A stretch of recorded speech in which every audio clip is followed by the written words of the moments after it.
আসসালামু আলাইকুম সুপ্রিয় দর্শক, আশা করি যে যেখানে আছেন আলহামদুলিল্লাহ ভালো আছেন। আজকে যে রেসিপিটা শেয়ার করব সেটা হচ্ছে মোজারেলা চিজ।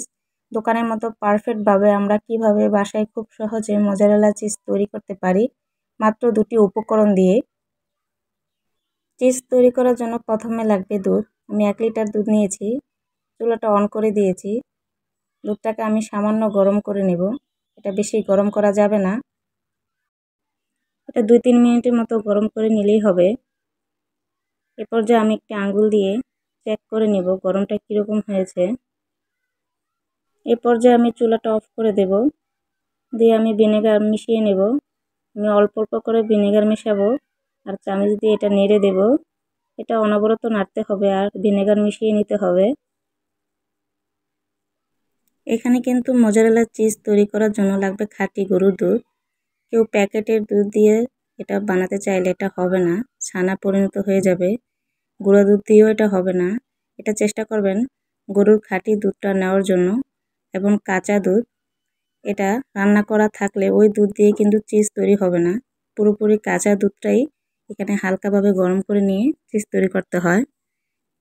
আমি যতটুকু ভিনেগার মিশিয়েছি তাতে পুরোপুরি চিজ হতে পারেনি, কিছুটা মোজারেলা চিজ হয়েছে, বাকিটা কিন্তু দুধের মতো সাদা আছে। তাই আবারও কিছুটা ভিনেগার এখানে মিশিয়ে নেব। এই যে সম্পূর্ণ দুধটা সাদা হয়ে আছে দেখতে পাচ্ছেন, ভিনেগার দেওয়ার পরে এটা কিন্তু পানিগুলো সবগুলো সবুজ হয়ে যাবে এবং সমস্ত দুধগুলো মোজারেলা চিজে পরিণত হবে।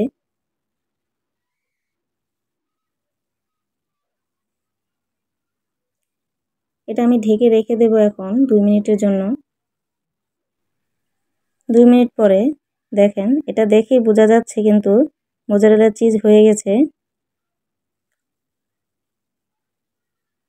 সবগুলো একসঙ্গে দলা পেকে গেছে।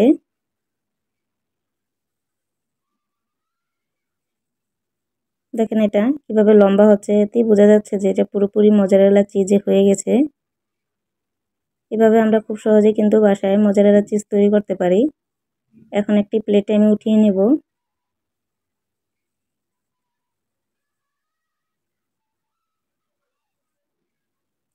এখন একটি পাত্রে আমি নিয়ে নিচ্ছি নর্মাল পানি আর দিয়ে দিচ্ছি 1 চা চামচ লবণ।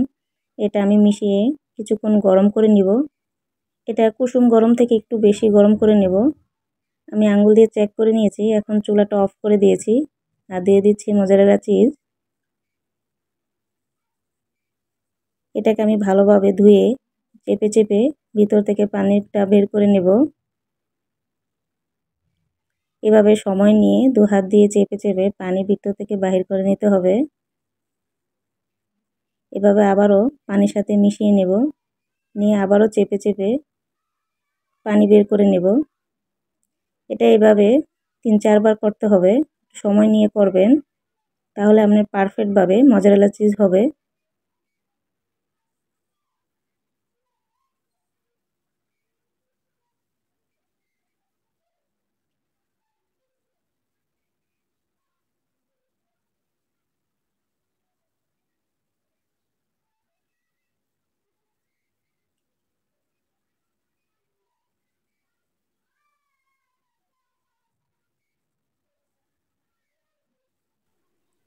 এভাবে চেপে আমি নিয়েছি।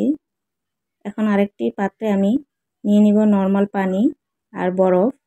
এটা তো আমি ভালোভাবে ধুয়ে চেপে চেপে নেব। এখানেও আমি 3-4 বার এরকম করে চেপে চেপে নেব।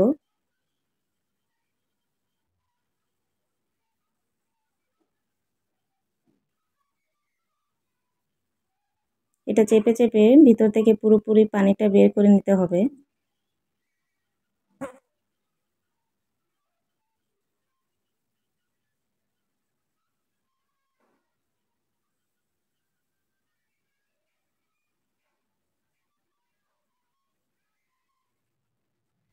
এটা কিন্তু ছানার মতো দেখাচ্ছে, এটা পুরোপুরি পানি বাহির করে নেওয়া হয়েছে।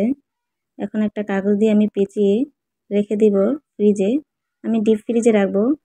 এটা নর্মাল ফ্রিজে রেখেও আপনারা সেট করে নিতে পারেন। আমি এটা ডিপ ফ্রিজে 1 ঘন্টার জন্য রাখবো, তাড়াতাড়ি সেট হওয়ার জন্য।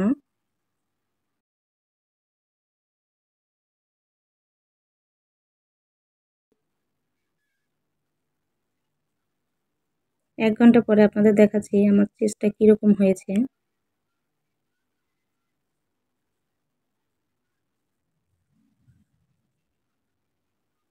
তো এটা আমি একটা চাকু দিয়ে আপনাদের কেটে দেখাচ্ছি। আমি যেহেতু এটা ডিপ ফ্রিজে রেখেছিলাম তার জন্য একটু বরফ হয়ে গেছে। আপনারা এটা ডিপ ফ্রিজ থেকে নামিয়ে 5 মিনিটের মতো রেখে দিবেন। তারপর এটা গ্রেট করে নেবেন। আমি একটা গ্রেট করে আপনাদের দেখাচ্ছি। দেখেন এটা গ্রেট হচ্ছে কিন্তু একবারে পুরোপুরি দোকানের মোজারেলা চিজের মতোই আমার চিজটা তৈরি হয়েছে। এটা দিয়ে আপনি চিজ, পাস্তা যেটাতে আপনি দিয়ে খেতে চান খেতে পারবেন, কোনো সমস্যা নাই। এটা আসলে অনেক টেস্টি। আপনি বাসায় তৈরি করে একবার হলেও এটা বানিয়ে খাবেন, তাহলে আর দোকান থেকে কিনে খেতে মন চাবে না। বাসায় আপনি তৈরি করতে পারবেন খুব সহজে এটা। আপনাদেরকে আমি দেখিয়ে দিচ্ছি আমার চিজটা আসলে কীরকম হয়েছে। তার জন্য একটা পাউরুটিতে আমি সামান্য সস মেখে নিয়েছি আর দিয়ে দিচ্ছি আমার তৈরি করা চিজ। এর উপরে দিয়ে দিব আমি চিলি ফ্লেক্স সামান্য পরিমাণ। তারপরে চুলায় একটি প্যান বসিয়ে আমি এটা 5 মিনিটের জন্য বেক করে নেব। এভাবে খুব সহজে আপনারা বাসায় তৈরি করতে পারবেন মোজারেলা চিজ। এই তো আমার 5 মিনিট পরে এটা তৈরি হয়ে গেছে। আর আমার রেসিপিটা যদি আপনাদের ভালো লাগে থাকে অবশ্যই আমার চ্যানেলটাকে সাবস্ক্রাইব করবেন, লাইক করবেন, শেয়ার করবেন। এটা আমি এখন ভেঙে দেখাচ্ছি আসলে চিজটা কীরকম হয়েছে। এটা দেখেই বুঝতে পারছেন দোকানের মতো পারফেক্টভাবে আমার চিজটা হয়েছে। আজ এই পর্যন্তই, সবাই ভালো থাকবেন। আল্লাহ হাফেজ।